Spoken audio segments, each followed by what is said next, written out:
gitu. Jadi masyarakat Binjai itu teredukasi, bukan hanya sekedar tinggal di Binjai. Coba aku tanya deh, apa cagar budaya di kota Binjai berapa? Ada berapa? Nggak tahu. Nggak tahu kan? Nah, Ada sebenarnya berapa memang? ada 5. Ini Dimana akan baru ini landmark Masjid Al-Fatih, tapi itu masih jadi landmark ya, new landmark ya. Kalau di Binjai itu ada 5 cagar budaya. Yang pertama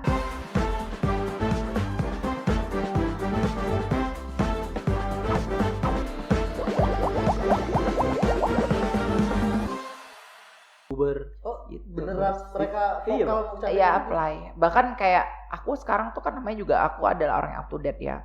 Jadi aku harus nggak mau harus ngikutin perkembangan zaman yang tadi aku tuh kan aku bilang aku tuh extrovert tapi aku ada batasan gitu ya. Kayak joget-joget di kamera tuh aku nggak banget gitu. Tapi karena aku juga ngikutin tren, mau nggak mau aku harus ikut joget-joget.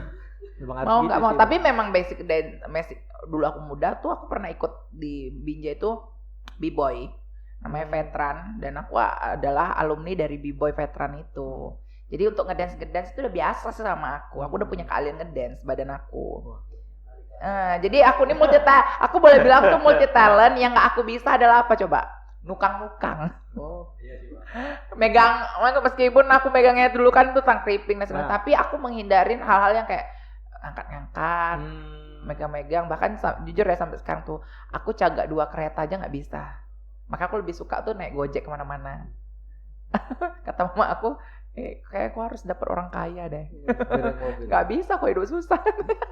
Jadi Bang, yang masalah Ghost to School itu, jadi dari realita kehidupan yang Abang lihat di sekolah yang banyak orang pengen ditanya jadi YouTuber, jadi TikTok. Nah, itu nasihat Abang dukung orang tua atau gimana, Bang?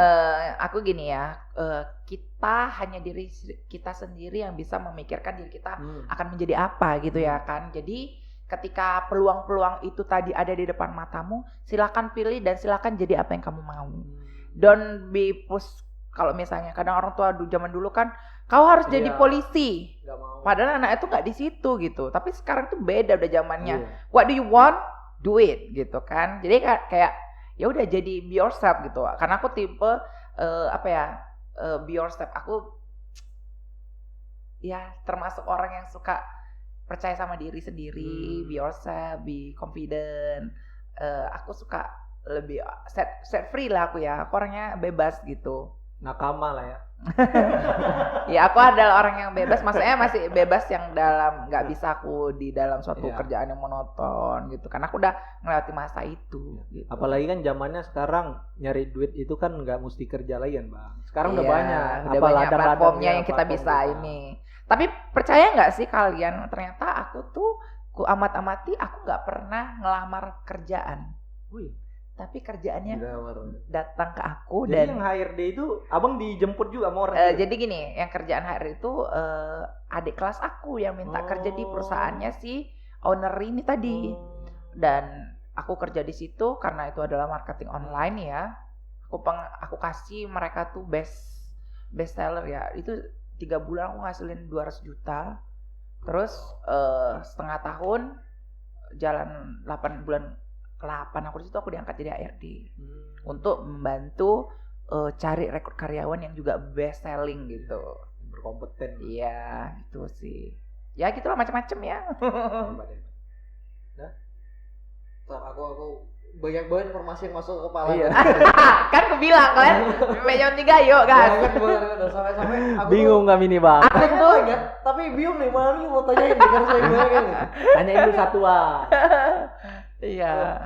Tapi sebenarnya aku melihat Binjai area ini ya, itu awalnya ya jujur aja ya Bang, ketika aku lihat Binjai area kan, oh ya udah ini akun media sosial gitu kan. Tapi ternyata setelah Abang cerita ketemu adminnya langsung ya kan, ternyata luas banget yang mereka jangkau nih, sampai buat event, sampai datang ke sekolah-sekolah untuk melihat anak-anak itu gitu kan.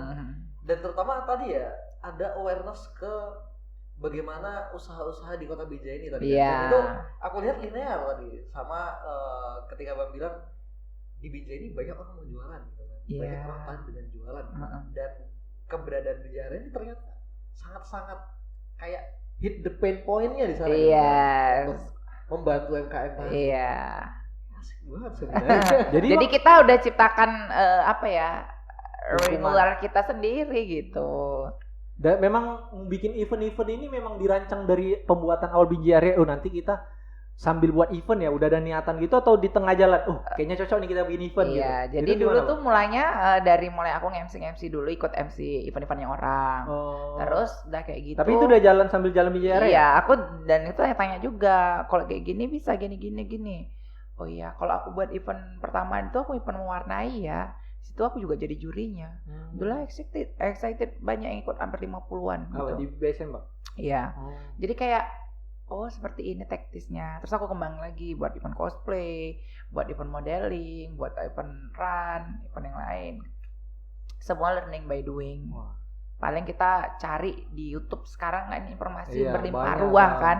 Tinggal diri kita sendiri, asalkan kita mau, kita bisa nih dapat informasi ilmunya itu. Intinya jangan males mencari tahu, jangan males juga itu. Nah, itu realistis. Maksudnya kayak itu terjadi reality di kita gitu. Jangan stuck di situ aja, nggak mau tahu, jalani hari ini. Aku selalu dalam hatiku, aku pernah itu buat kalau di dinding kamar tuh ada namanya 100 apa ya, list yang harus kita kerjain gitu ya. Itu kata guru-guruku, catetin terus doain setiap hari gitu ya kan. Dan salah satunya itu yang aku masukkan di waiting list, listnya aku tuh dari 100 itu adalah setiap hari harus ada ilmu baru yang aku baca gitu di Google. Makanya kompleks ya. Aku main Instagram juga, what is the trending today, aku belajar. Makanya sebenarnya aku nih kalau sosial media tuh tier tertingginya tuh Twitter. Dari dulu aku dari 2010 aku tuh udah main Twitter. Jadi kalau Twitter itu aku nggak tahu ya kenapa.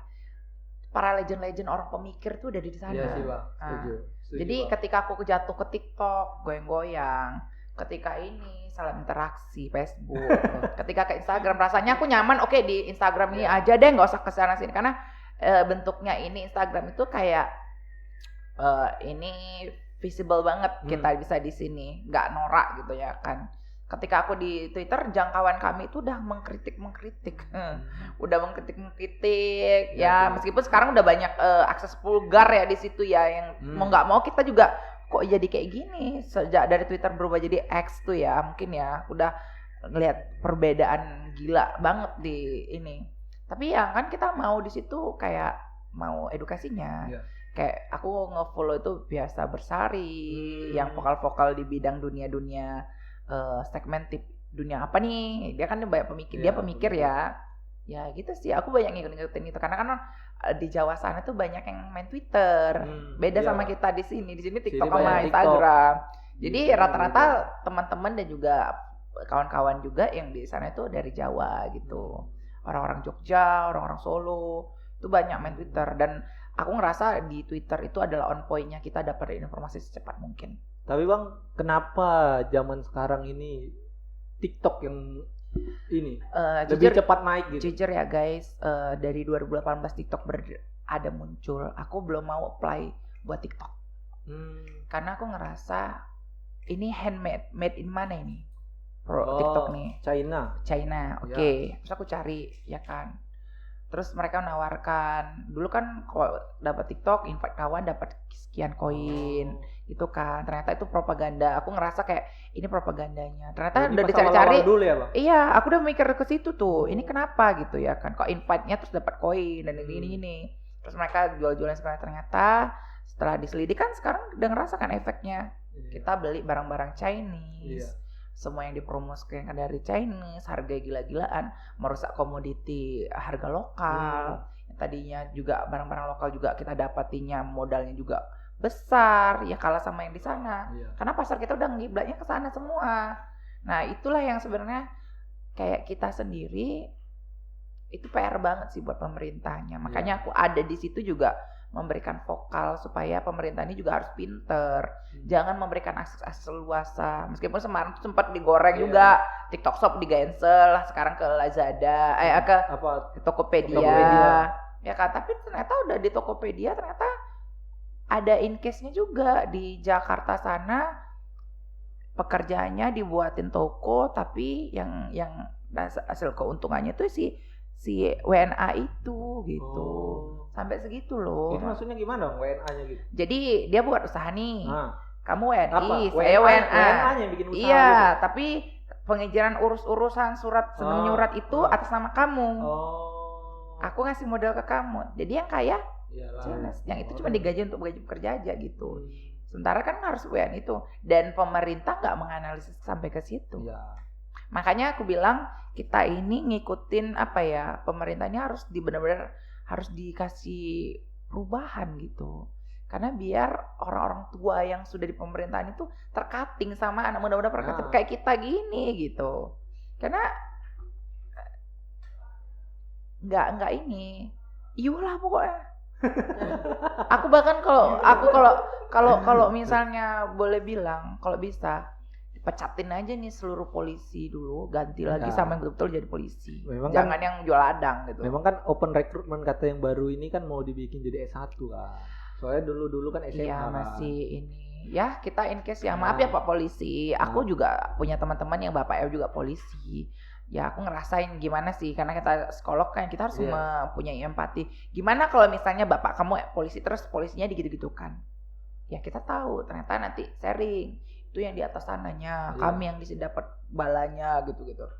Ya semuanya mudah-mudahan ya kita doakan aja yang terbaik ya. Udah mulai sekali se-Indonesia ini kita bahas Nenjay. Gak apa-apa Bang. Udah se-Indonesia ini kita bahas ya kan. Banyak banget yang bisa dibahas. Aduh. Ya mungkin inilah kita agak sedikit balik ke topik di awal tadi ya. Soal media sosial, event dan sebagainya. Tadi di awal kan Abang juga sempat sampaikan kalau ngebangun sesuatu tuh kuncinya tuh konsistensi tadi ya. Yes. Dan sekarang ini karena berhubung anak-anak muda nih banyak nih yang mau jualan terus, dan Abang juga tadi sampaikan kalau potensi anak-anak bijak ini banyak di sana nih gitu kan, banyak di jualan.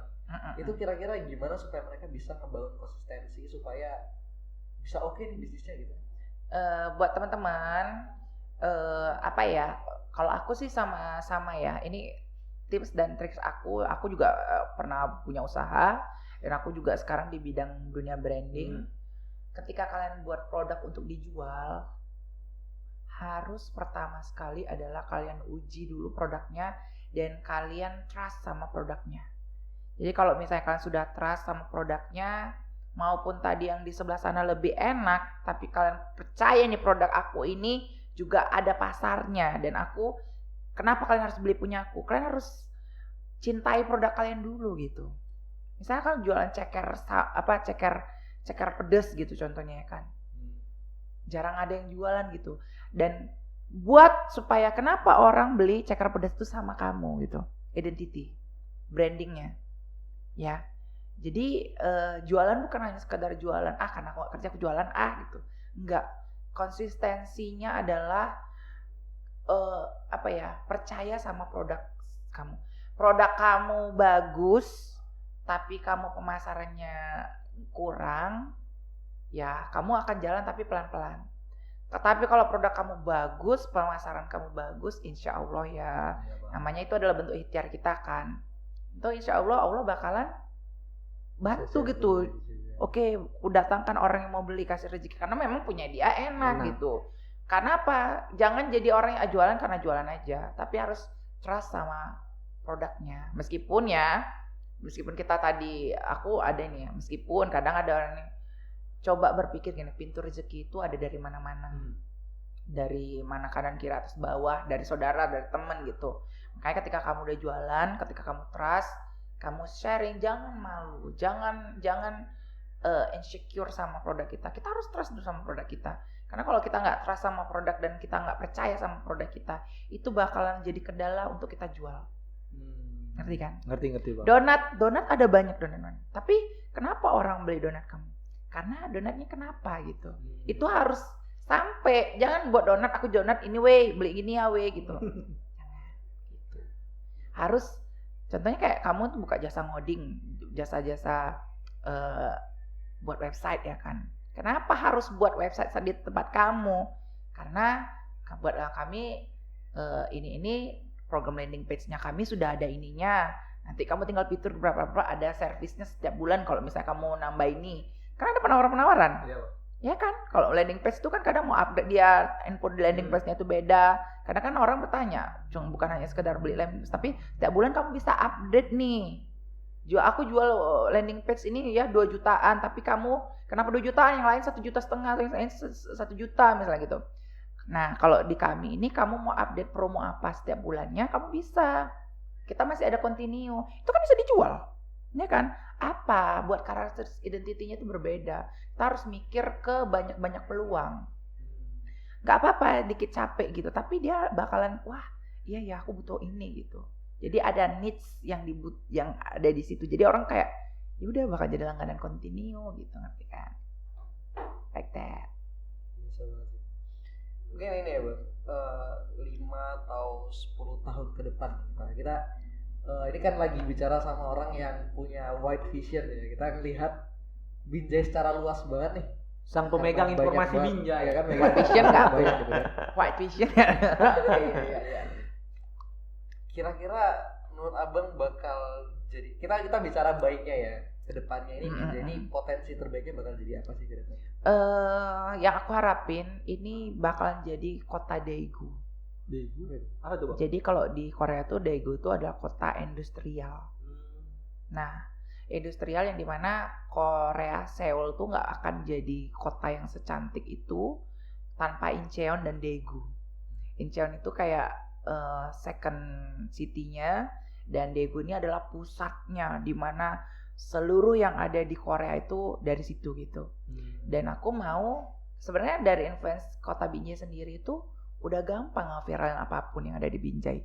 Kita udah ada Indra Jegel, Mak Betty, Paris Fernandes, Dimas, Dimas tuh kan macam-macam gitu. Jadi kalau misalnya ditanya, mungkin karena Binjai ini adalah kota persinggahan, aku mau di kedepannya kita bisa mengangkat ada apa-apa orang ke Binjai dulu gitu.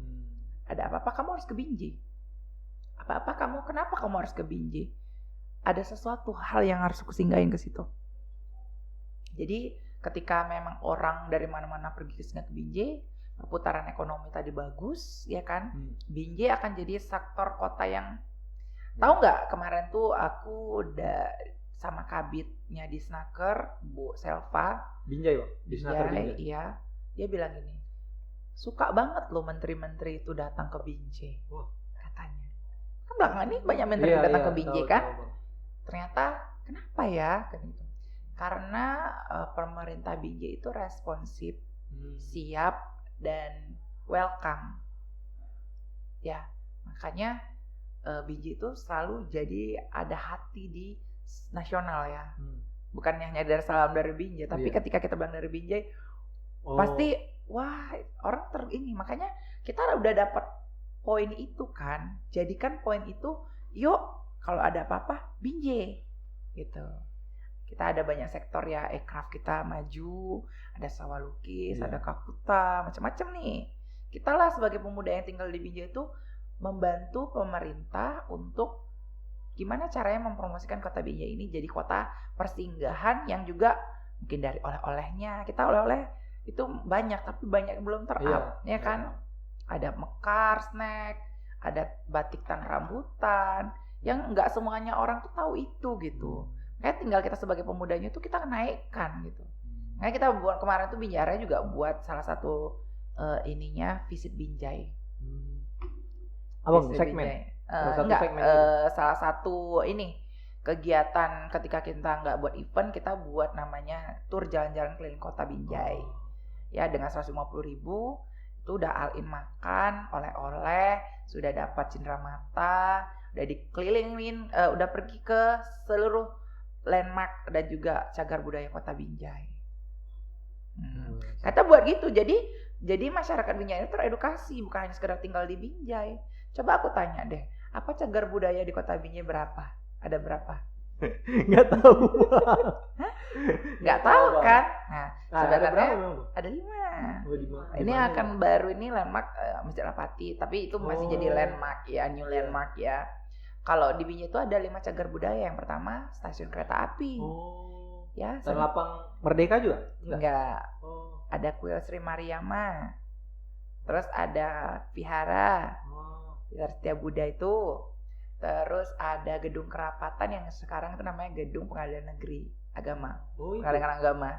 Itu dulu sekarang masih ada. Kalau hanya orang-orang tertentu yang tahu. Sekarang di dalam itu masih ada museum. Ada museum kecil di situ. Di dalam pengadilan itu. Iya, dulu itu adalah tempat Gedung Kerapatan itu istilahnya bilang Pengadilan Agama untuk orang berembuk. Jadi kalau ada yang salah tuh dicambuk gitu kan. Tapi nggak boleh diakses lagi museumnya. Nah, terus yang terakhir itu tadi Sri Myanmar, Biara, baru Masjid Raya. Oh, Sejarah Kota Binjai, kalian bisa tanya aku terlink dengan orang-orang yang ngerti sejarah Kota Binjai. Jadi aku juga jadi makanya aku bilang satu hari itu aku harus banyak belajar, menangkapin banyak ilmu. Nah, coba Bang. Nah, seputar Kota Binjai ini.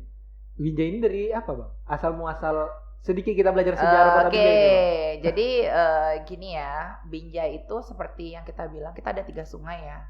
Sungai Binjai, Sungai Bangkatan, apalagi satu lagi. Aku dari Binjai. 17 Megawati. Iya, bukan. Ada 3 sungai yang dimana Sungai Cirim, kita itu dilintasin kota persinggahan. Jadi dulu kita kan terkenal sama cengkeh, pala dan segala jenis. Jadi orang-orang dulu zaman Belanda dulu ngambilin hasil bumi kita, nanti ngangkutnya itu pakai truk. Pakai enggak sampah. Karena kan lewatin sungai. Oh, iya. Jadi kalau misalnya udah ngambil ke daerah-daerah Marike atau daerah gunung sana, kalau misalnya sudah kemalaman, woi, kita singgah ya di dekat pohon-pohon binjai. Oh, berarti binjai itu pohon tuh, Bang? Iya, pohon. Gue tahu. Belum pernah lihat pohon binjai. Belum pernah. Buah masih ada binjai itu pohonnya, Bang? kayak sekarang di binjai udah ada. Kalau mau di Marike sana tuh masih ada. Kalau di daerah setahu aku ya Jambi, Palembang tuh masih ada. Itu pohonnya dia buahnya bulat kayak mangga, isinya putih, teksturnya kayak mangga, berserat, isinya asem. Oh. Aku pernah nyobain, Abang? Aku gak pernah coba, tapi aku udah posting di Binjai Area itu ada tuh di highlightnya. Kita masukin. Biasanya di tanah. Di tanah lapang ada, tapi dia itu pokok jantannya, jadi nggak bisa berbuah. Jadi orang-orang yang bermalam kemalaman itu kita singgah di dekat yang pohon-pohon binjai itu. Makanya namanya disebut Kota Binjai dari pohon itu. Dulu tahu nggak di seberang Pujasera? Nah dulu tuh di Binjai Kota ini tuh kotanya cuman ada untuk orang-orang kaya, orang-orang Belandanya aja. Jadi toko-toko tuh dulu pertamanya kalinya itu ya di seberangnya itu tadi Pujasera. Tahu nggak ruko-ruko lama yang kecil-kecil dia itu? Ya itulah dulu tuh orang-orang Belanda itu nggak mau bercampur baur sama pribumi. Jadi diletaklah di ujung seberang sungai. Ya kalau kalian mau buka toko-toko atau grosir-grosir kayak gitu. Makanya orang-orang sana yang tadi ngantar hulu hilir ya berhenti ke situ. Di situ ada warung makan, di situ ada apa. Makanya banyak kali sejarah sebenarnya warga Binjai itu harus tahu, dan kita pelan-pelan sedikit-sedikit ngasih edukasi ke followersnya Kota Binjai juga. Info menarik. Itu masih satu ya, kenapa dibilang tadi namanya pohon Binjai. Nah satu lagi ini ada, kita kan belum ada secara sah itu bukunya. Nah satu lagi tuh karena katanya itu dari nama buah. Pohon Binjai itu ya? Enggak, dulu nama Basakaru terkenal. Kalau kau di ini namanya Leinja gitu, tapi orang bilangnya Binjai gitu, Basakarunya gitu ya. Bermalam artinya. Katanya gitu sih yang aku inikan, tapi kan ada banyak ini ya, tapi yang aku iniin itu adalah cerita yang pertama tadi. Yang kedua ini masih ya karena juga kita ini terdekat sama komunitas Karung meskipun Intana Melayu ya. Jadi kalau misalnya dibilang bermalam di Binjai itu Lenja Binjai gitu katanya. Jadi kayak bahasanya itu Binjai gitu. Itu sih. Ada macam-macam sih tapi yang aku ikutin itu yang itu. Makanya jadi pengelola Binjai. Kapan ya kita buat acara jalan-jalan biar kalian ikut di dalamnya dan tahu nih tentang Kota Binjai. Seru loh mengetahui Kota Binjai. Sejarahnya, Bang. Ya dong, harus dong. Jangan tinggal di Binjai aja tapi nggak ngerti. Jadi kalau misalnya kalian udah tahu Binjai, kalian bisa mencintai Kota Binjai ini dengan setulus hati. nggak hanya sekedar tinggal doang. Betul. Aku pernah itu sih, pernah dengar juga kan. Salah satu alasan kenapa kita itu mundur. Mundur apa nih bang? Mundur apa nih? Secara apa ya? Maksudnya orang-orangnya itu bukan orang yang maju. Itu karena kita tidak mengenal identitas kita sendiri gitu. Jadi kita tidak punya narasi untuk menceritakan Kota Binjai ini keluar. Karena kita nggak kenal dengan diri kita sendiri. Itulah makanya harus sekarang udah tahu kan belajar. Tadi nih bang, karena tadi kan aku bicara soal 5 dan 10 tahun ke depan. Iya. Itu kan berarti orang-orang yang akan berperan di 5 dan 10 tahun ke depan itu adalah orang-orang di generasi muda sekarang. Iya. Mungkin ini sebagai sekaligus closing. Iya, oke, udah lama juga kita. Iya kan? Iya. Dari Bang Nasam nih untuk generasi-generasi muda supaya bisa mencapai impian-impian besar Kota Binjai ini tadi. Oke. Jika kalian sekarang masih muda, sekali lagi aku juga ini tanamkan sama diri aku yang dulu, habiskan jatah gagalmu, ya, habiskan jatah gagalmu. Ketika gagal, coba lagi, gagal, coba lagi. Kita nggak pernah tahu ikhtiar yang kita kerjakan itu akan membuahkan hasil 5 tahun, 10 tahun ke depan, ya. Learning by doing, tetap belajar, karena sebagaimanapun pintarnya kita, ada kok yang lebih pintar, ada yang lebih kaya. Makanya tetap belajar, jangan berpuas diri gitu. Ya memang benar kata-kata orang-orang tua itu, agak muak kita kadang dengerin orang itu kan. Harus tetap belajar, jangan berpuas diri, memang benar. Malah aku sebenarnya di usia segini ya, atau aku kayak banyak yang belum belajarin, makanya kayak haus informasi terus nih, mau belajar, mau baca. Aku pengen bisa belajar jahit, dan itu adalah minimal kalian tuh kembangin soft skill kalian lah. Kalaupun kalian sekolah, aku lihat pun pendidikan sekarang ya kayak gini, ada pepatahnya,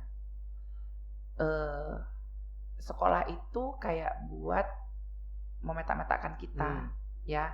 Padahal gini loh, kita diseragamkan di sekolah, padahal kita tuh berbeda-beda. Kita bisa pengen jadi apa yang berbeda-beda. Kita nggak bisa paksakan ikan manjat pohon, kita nggak paksakan monyet terbang, kita nggak usah paksakan burung tadi berenang gitu, ya kan. Kita harus jadi diri kita, ya apa yang kita mau gitu, ya. Kalau nggak diri kita yang mendorong diri kita, siapa lagi? Kan mau 5 tahun ke depannya deh dengan posisi yang duduk-duduk enak. Alhamdulillah sekarang aku duduk-duduk di calling. Udah ada ininya ya. Kalau cita-cita aku mungkin agak beda. Kalau orang, kamu cita-cita mau jadi apa? Waduh. Ini cita-cita sekarang atau dulu nih bang? Kamu lah ya sekarang. Oh, kalau sekarang yang penting bisa hidup enak aja sih bang. Kalau dulu pasti kan, kalau orang dulu kan template, ada jadi dokter, tentara, mungkin dokter dulu. Oke, itu karena itu masih absurd. Kamu harus apa cita-citakan? Cita-cita kamu harus kamu betul-betulin lagi nih, kamu cita-cita apa? Kalau kamu? Aku pengen jadi guru. Pengen jadi? Guru. Wow. Oke, nggak masalah, that's good ya kan. Jadi guru apa? Nah kalau aku punya cita-cita dari dulu kan aku anak seni, aku ditanya cita-cita apa? Dulu waktu kecil aku pengen jadi artis. Wah. Iya, aku dulu cita-cita pengen jadi artis. Tapi sekarang karena aku udah gak anak-anak lagi, aku punya mindset, aku ditanya, apa cita-citamu? Aku pengen jadi financial freedom. Wah. Tahu nggak ketika kita udah jadi financial freedom, uang yang datang sama kita, uang yang bekerja untuk kita. Jadi kita nggak perlu lagi kejar dunia ini dengan ngabisin waktu. Kita bisa bersantai. Dan alhamdulillah, aku meskipun dari 100 mungkin 40%-nya aku udah hadapin itu. Jadi aku nggak cari lagi uang yang datang ke aku, nyamperin aku gitu. Atau kalau aku lagi nggak ada uang, aku buat aja event dah. Udah financial freedom. Financial freedom bener, karena capek lo kerja di dunia ini, nggak ada habisnya. Ketemu orang lagi yang macam-macam kan. Iya, makanya kalau kalian punya cita-cita, buat cita-cita kalian tuh sebaik mungkin. Makanya kalau aku ditanya cita-cita, ya aku pengen financial freedom gitu aja. Uang yang datang sama aku. Karena aku juga, mama aku udah tahu aku ini nggak bisa genre-genrenya orang susah ini, kata mama aku, dapatlah ke orang kaya katanya gitu. Karena memang bener aku nggak bisa, kayak nggak bisa. Minum aku sebenarnya selain aku ini, aku minumku harus kristalin. Iya tahu bang. Soalnya kemarin yang kita pernah rapat itu kan nggak bisa minum. Iya, makanya mama aku bilang nggak bisa kamu ini, kau harus ini gitu. Tuh, air minumku aja nggak bisa sembarangan kayak gitu. Tahu bang. Makanya kayak kalian ya kalau mau cita-cita jangan absurd. Mantapkan diri kalian memilih cita-cita kalian apa supaya apa? Kalian sudah ada visi. Tinggal bagaimana misi-misinya tadi untuk mencapai visi tadi. Itu sih. Jadi makin semangat nih. Iya. Harus semangat. Terus juga jangan terlalu ambisius. Kerja target boleh, tapi ambisius itu bakalan memakan semangatmu. Jadi santai saja. Yang penting konsisten ya, Bang. Yang penting konsisten dan mau berusaha. Ikhtiar. Jangan aku mau ini tapi kayak ikhtiar kurang gitu. Podo wae, ya kan.